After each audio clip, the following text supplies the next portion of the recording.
Oh, welcome to another episode of The Growth Compass. Shout out to our sponsor senders. If you want to do cold email deliverability correctly, hit the link in the description. But if it wasn't for them, I would not be able to interview cool people doing cool things like Marissa. What's going on? How are you? This is so cool. I'm so excited for people to hear about what you're building and how. I think there's a lot of really cool language also that you use as far as abundance mindset and frequency and things like this. And so, for everybody else that does not know, if you give it just a quick introduction of who you are and what you're building. Sure. So I'm Marissa. I am from the States. I live in Portugal now.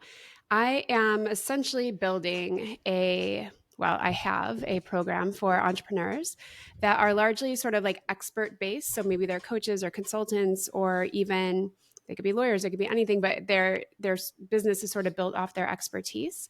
And I help them basically build big money with a small audience, because not all of us are out there to be content creators and big Instagram personalities or TikTok personalities, and you can still have big money without that. So that's what I help people do. Cool. Yeah, I think just as you're finding, I mean, the reason that you're dedicating your days to this, I think what you're speaking to is super important. Understanding the mechanics of that is important. But before we get into that, I'm curious, how did you end up where you are? You said you're from the States. Mm-hmm. What were you working on before you launched this journey? Is this your first company? Is this your second? That type of stuff. Yeah. So I've had a bit of a twists and turns in my journey, but I Nice. was in advertising for a long time, and that was with bigger brands and bigger agencies that I was working with in Chicago and New York. And after a while, I just sort of burnt out on that and I wanted to shift. So I sort of took a right turn into this company called Boss Babe, which is a very large coaching and online education business and media company for women entrepreneurs. And essentially, the mission there is to help women all around the world build businesses.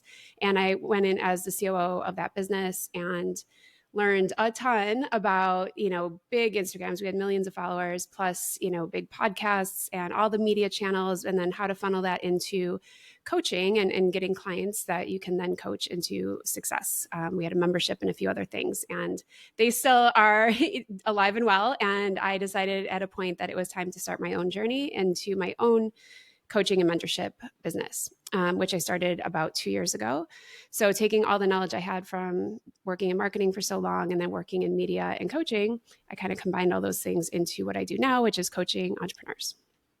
Gotcha. Awesome. So then quickly from your corporate career Mm-hmm. into Boss Babe, what how long were you at Boss Babe for? A few years. It was probably like 2 or 3 years. Okay. So what did you take from your career in advertising that helped you be the CEO that that company needed at the time? Well, largely team management. Actually, that was something they really needed help with, was scaling the business from team systems and all the stuff that's on the back end, essentially, because the Hmm. CEO of Boss Babe, her incredible talent is being front stage, building massive audiences. She's a media gal. She's incredibly smart. She needed somebody behind the scenes to be kind of running the show, and that's what I did back in my days in advertising as well. I kind of moved around there too, but eventually was also VP of operations for an ad agency. So I had all the same skill sets, different industry, but you can learn an industry. So so I brought in my skill set around helping to navigate team and, kind of build a culture behind the scenes and, make all the systems and processes work that really are the engine behind what they're doing. So that's kind of how I landed in that position. Cool. Yeah, I think other than, the stuff that you're focused on now, which I'm excited to get into, I think when people speak or think about growing their business, or like, hey, I met this entrepreneur, they're growing their business. People think about like, oh, like how much are you spending on ads? Like, are you a salesperson? Whatever. But I don't think what gets, at least from my perspective, what doesn't get spoken about as much as what you're talking about, which is like it. You can have all of the attention, the revenue, the momentum in the world, but if you don't have internally the processes to execute on all of those business relationships that you're engaging in, then it doesn't really matter. So I guess just at a high level, if you could talk about, what do you mean when you say set up systems? Are these Word docs? Are these like some other types of documents like Miro boards? I don't know.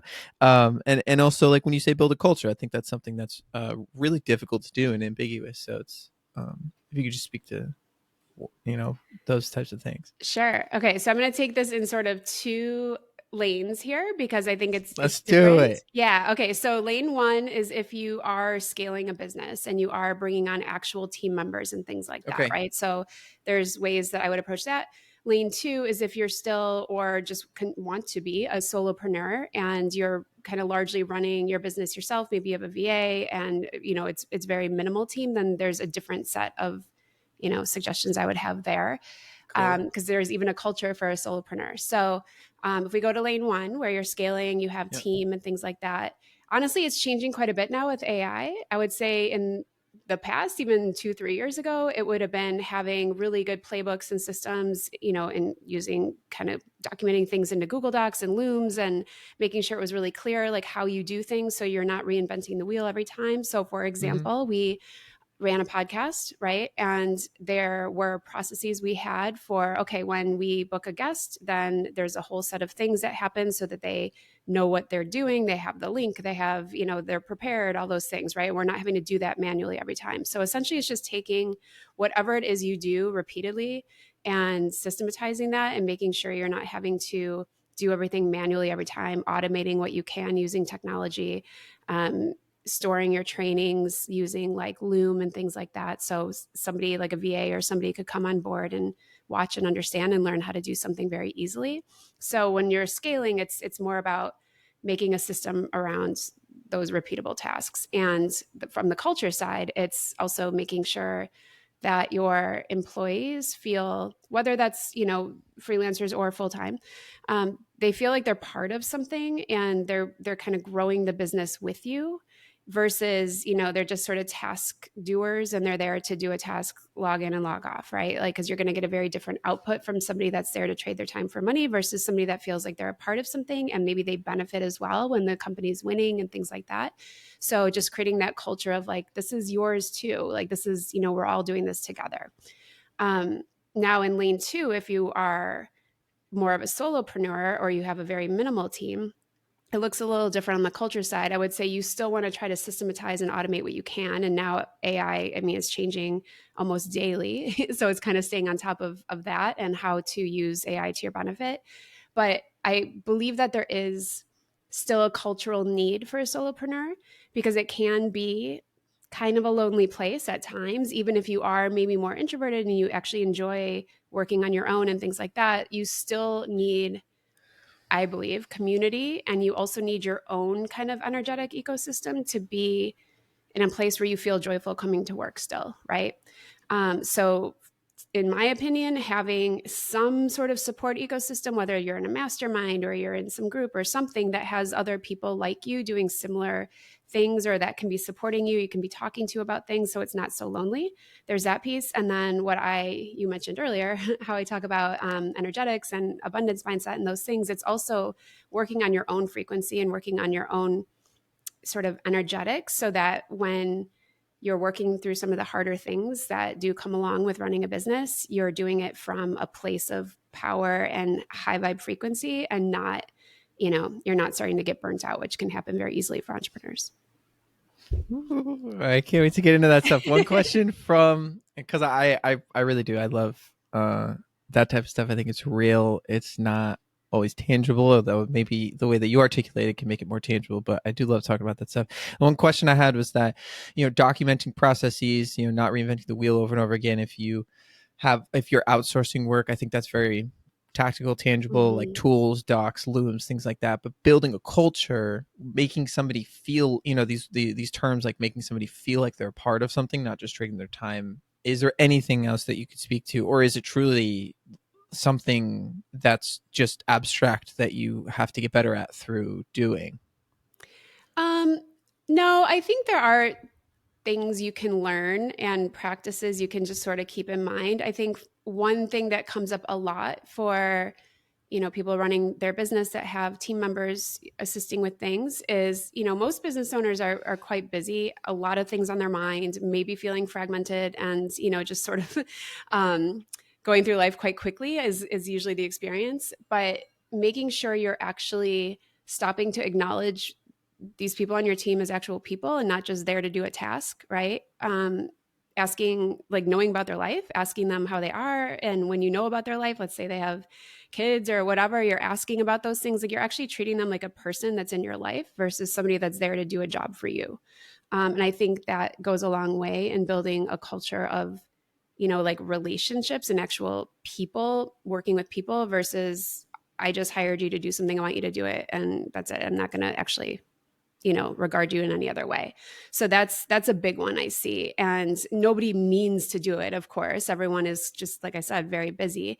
But that's usually one of the first things I'll notice in an organization is you don't know anything about your team. Like, you have to Mm. actually, have a coffee chat with them, even if it's over Zoom, if it's remote, that's okay. But get to know these people and treat them like people versus a transaction, if that makes sense. Beautiful. That is super helpful. Thank you so much. And then, how did you make the, similar question is, from your experience, Boss Babe, when you decided to do your own thing, what did you take from that experience, into that informed the beginning of your own journey? I mean, so much, honestly, because working in such a big coaching business or a big successful coaching business, I got to see behind the scenes of all the things, all the reasons why they were an 8-figure business. And we also partnered with a lot of other big coaches and other, big people in that space. And so I also kind of got to see the inner workings of others as well. So it was a really good way for me to have a front seat into, okay, I can see that what's working and I can see why these people are successful. And that's sort of what, kind of formed my approach and what I like to do with people, which is a blend of strategy and, the frequency, we could call it frequency identity work, because I can see very, very clearly, yes, you have to have good strategies and there's better and worse strategies out there.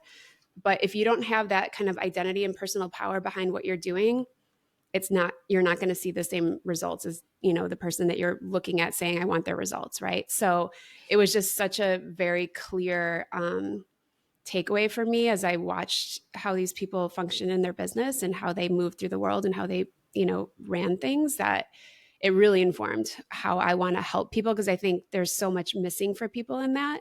And I think a lot of people are trying these strategies and they're buying these courses and they're paying for these coaching programs and all this stuff. And they're not quite getting the results that they want. And I think it's because they don't necessarily have that second piece quite dialed in. All right, so let's get into it then. Okay. So yeah, you spoke to a lot of things. I would ask, you gave an intro at the beginning. If you could just, summarize in a sentence or two, however many you want, just what the philosophies are that you just spoke to. You talked about doing the inner work, vibrating at a certain frequency, operating from a position of power, those types of things. What is the approach that you take, with your own business? Yeah, I mean, it depends a little bit on the person and what might be kind of the sticking point, because we're all different. We all have sort of different Okay. um, things that are in our baggage that we're coming in with, myself included, all of us, right? But I think the first step is really trying to sort out what is it that's holding you back, and and you can kind of see that through patterns. So that's one of the first things I work on with people is what patterns might be playing out in your business that are likely, like, that's sort of like the symptom that we can see, and then we can get down to like what's causing those patterns. So for instance, a very common one is people will plan, like they plan to launch their offer, they have all these plans to do all these things, but then they're never actually doing it. They feel like they're doing the work, they feel like they're making progress because they're working on this thing that they will do in the future versus simply just getting it out there and being messy about it and seeing what works and starting to test and stuff like that. So that pattern of, I call it like procrastination, right?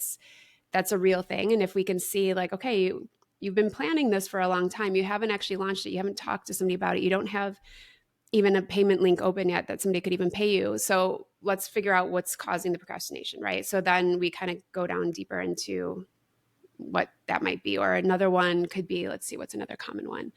Um, Gosh, I don't know. I'm like blanking in the moment, but anyway, long story short, it's like, what are the patterns that we can see, and then how can we identify like what's actually driving that pattern? Usually it's fear. I mean, it's almost always fear, and it's usually always related to security in some way. And if we can start to unblock that, and they can start to step into a different frequency and a different belief system and a different identity of who they are.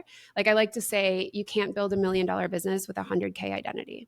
And a lot Mm-hmm. of people, that's where they're starting. They're starting with that first identity because they're not, let's call it millionaires yet, right? So Sure. they don't have the frequency of that. But we can kind of work on getting you there before you see the results, because that actually happens before the results. So are you saying, so when we say things like build, $1 million business without, all the content and everything, because like you said, not everybody's a media person, then does the root come from this blockage of action, and it's more so unlocking how you can consistently take the action day after day to actually make things move in a person's business? Yeah, many times it is that. And it really helps to have somebody in your corner or other people in your corner. And that's where, like I was kind of mentioning, having that ecosystem around you too. Mm-hmm. Um, yeah, movement is usually the way out. So there could be confidence issues. There could be, like the fear of rejection. That's a big one. If you put your offer out there and people don't buy it, then that feels like, especially when it's you, it's sort of a consultant or a coach or something like that, and they're actually selling their own knowledge and services and things like that. There's a lot of that. Sort of just identity is just tied into it so inherently.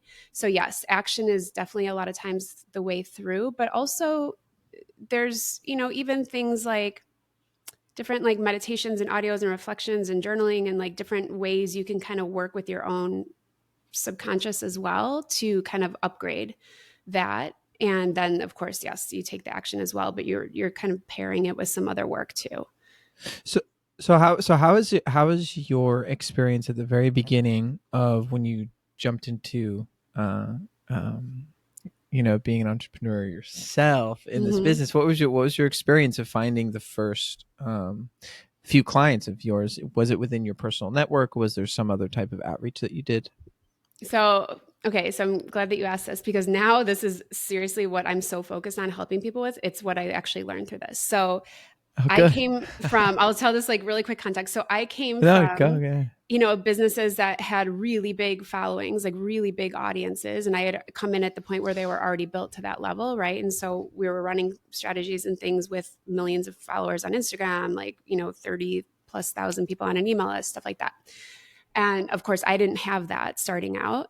I was starting from zero. And I actually did so well my first year. And I realized the two levers that pretty much brought all of my clients those first 2 years was being on podcasts and teaching in other people's like masterminds and communities. Hmm. So it's funny because I started that way. I had, a lot of work, a lot of stuff happening. And then I kind of just shifted into, oh, well, I guess now I have to build an Instagram following. And now I have to like kind of go down the path of what I had known before in the businesses I worked in.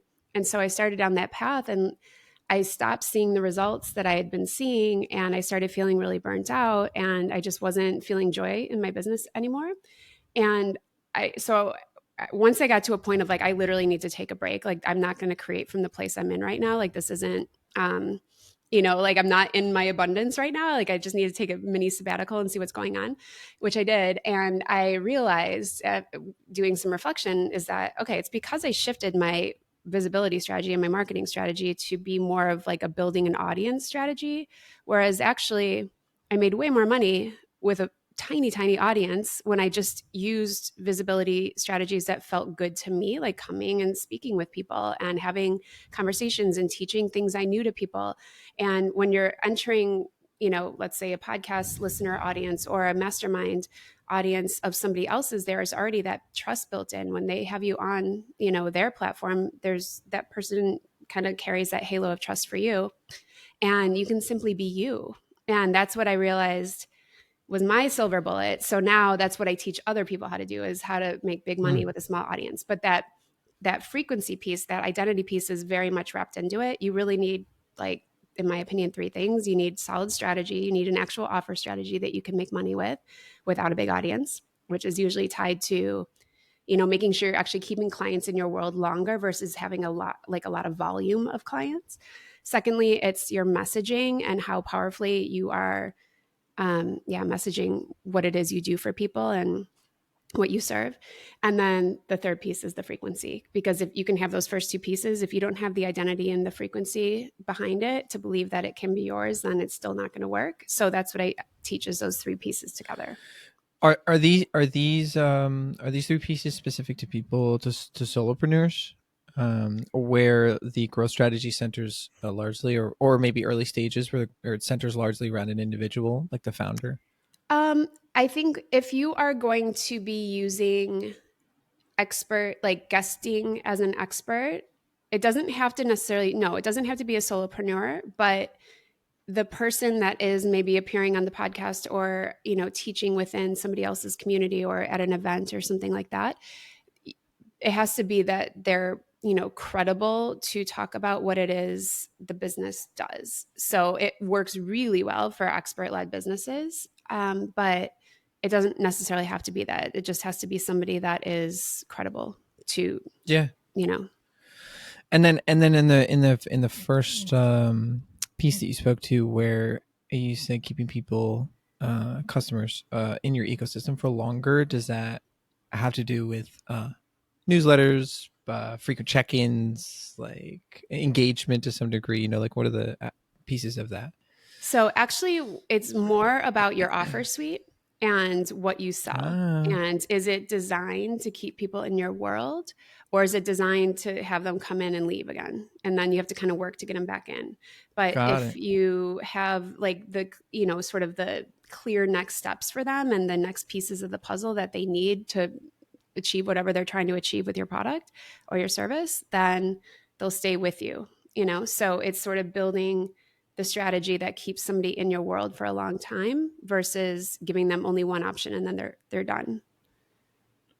Gotcha. So you had said a while ago that, initially you started doing podcast approach, said it felt good, then you changed it, and then you changed it back since Yeah. then.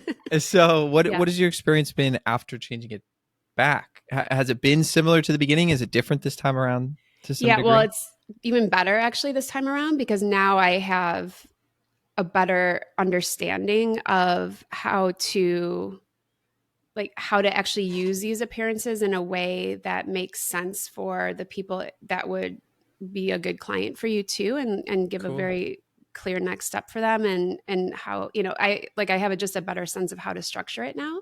And that also goes to outreach too, because I reach out to people, and especially when I can tell their podcast we could have a good, sort of mutual fit, I would deliver a lot of value for their listeners, and likely their listeners would be a good customer base for me as well.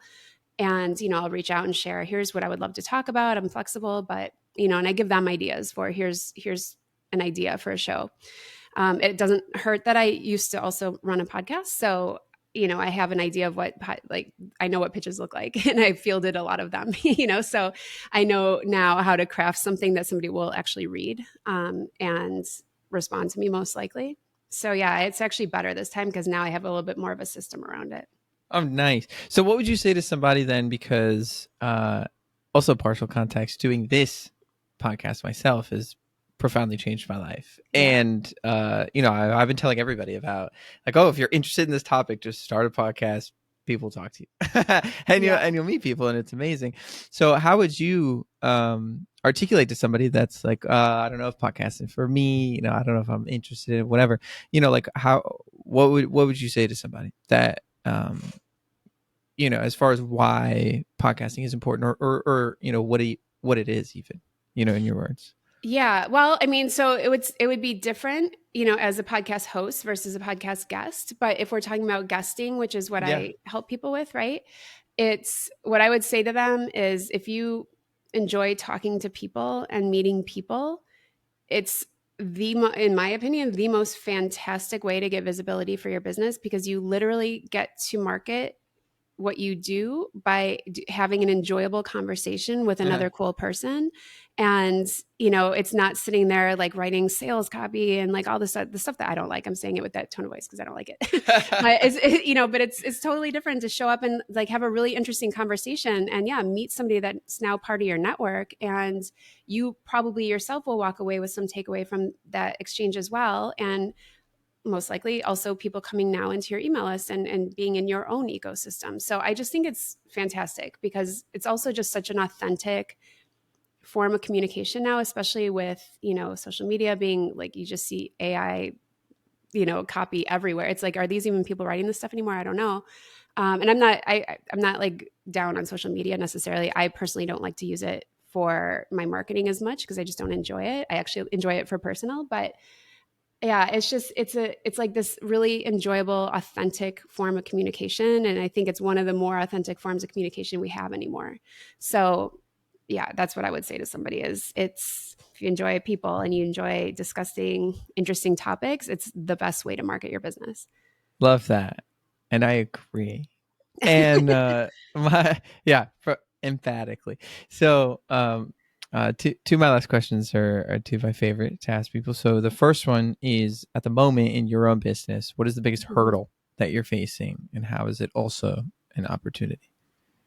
Gosh, that's a good question. Okay, so the biggest hurdle I think right now is narrowing down a bit what I really want to focus on, because I have retreats and I have my group program and I have one-on-ones and it's like I have all these different sort of forms of how I help people. And I am a Gemini, I'm a manifesting generator. I like variety for sure, but also, having a lot of variety can also Sure. be just time consuming too. So I would like to streamline a bit. So that's my biggest challenge right now is how do I get everything I'm doing down to maybe like one signature program, a couple of retreats a year, and kind of just pare it down a bit more. Awesome. It's an exciting place to be in, though. Yeah. The opportunity of that, to be able to look at your suite of things and say, wow, there's a lot that I have to offer, and I just need to be, I just need to figure out what my favorite thing to offer is and what's most valuable. Yes, exactly. So that's pretty cool, and it takes a lot of work to get there. It takes a lot of work to continue going. So my second question is, what inspires you to do all of that work? Two things. One, I really love people and I really love having an impact on people. So when I can see that I've made a difference for somebody, whether it's in their business or in their confidence or in their life, like that just definitely is fuel for me. And also the other thing is I surround myself with other entrepreneurs that are doing cool things and interesting things. And, on the days maybe where I'm not feeling so into it, and then I see that one of my friends did something really cool, I'm like, oh, and then I kind of get re-inspired again too. So it's definitely my network and community around me too. On the days that I can't find it internally, they kind of bring it for me. It's interesting how that works. But that's why I think it's so important to have a community. Wow. How long have you been in that community for? Well, I have kind of different ones that I'm in and also just Okay. friends now that I've made. I think I've just attracted friends that are, in similar stages to me. But since day one of my business, for sure, I've joined things and been a part of things. So a few years now. And when I moved to Lisbon, I really made sure to, create friendships and community around me here that would be serving this kind of stage in my life too. So I have a lot of entrepreneur friends. So, and they've been my friends now for a few years too. Cool. Well, that's awesome. I'm so awesome to well, I'm happy to hear that you moved to a new place, you created a new community, you're working every day towards understanding better the frequencies that feel best to you, and they are guiding you to make particular decisions. Because it's just always nice. Like I said, I love talking about that stuff. I think it's really important, and when there's other people that are behind it and actively doing the work, I really respect it. So thank you for coming to speak about that. If there's anyone that it was inspired to connect with you or follow your journey, what's the best way to Mhm. do that?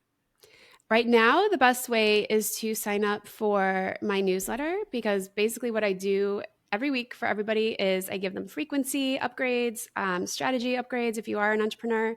And I just really try to help people with the premise of big money, small audience, and like big vibes, you know? So that would be Big the best place. Big vibes. vibes, big good vibes. Big good vibes. That's right. Yeah.